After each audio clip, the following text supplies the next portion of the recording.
Well, surely they're forgetting about the big elephant in the room. Let's begin.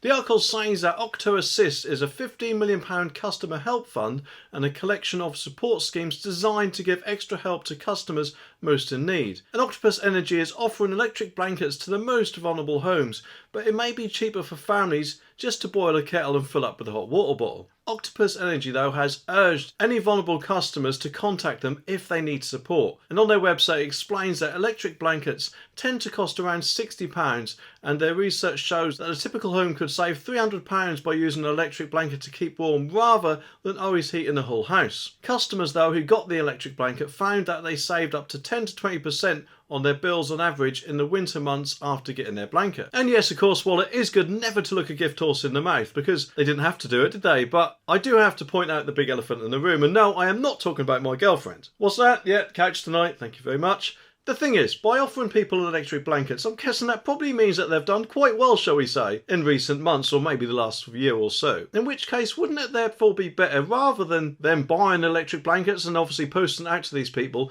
wouldn't it just be better to reduce the cost of those people's energy tariff instead? Because in that way, they'd actually be saving money throughout the day, rather than just when it gets a little bit cold at night. And of course, while they're at it, they could always reduce everyone else's electricity prices to kind of give a little bit more back to their loyal customers after what probably was a bumper year.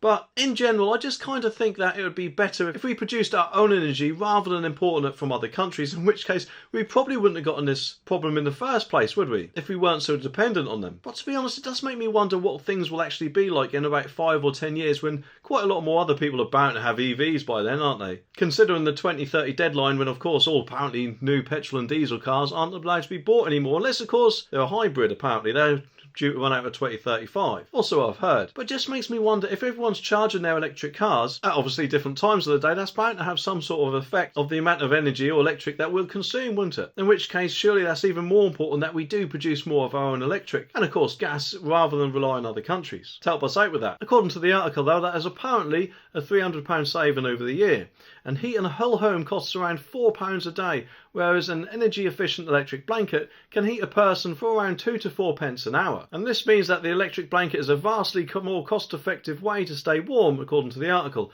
particularly for people with mobility issues, for example, and those who spend a lot of time in one spot, or those with medical issues that mean they feel the cold more and are more prone to illness. Also, back onto EVs, in this video I'll tell you about a nasty 30% decrease, which I'm guessing they'll probably want to keep quiet because otherwise no one will buy them. Anyway, subscribe for more and I'll see you in the next one.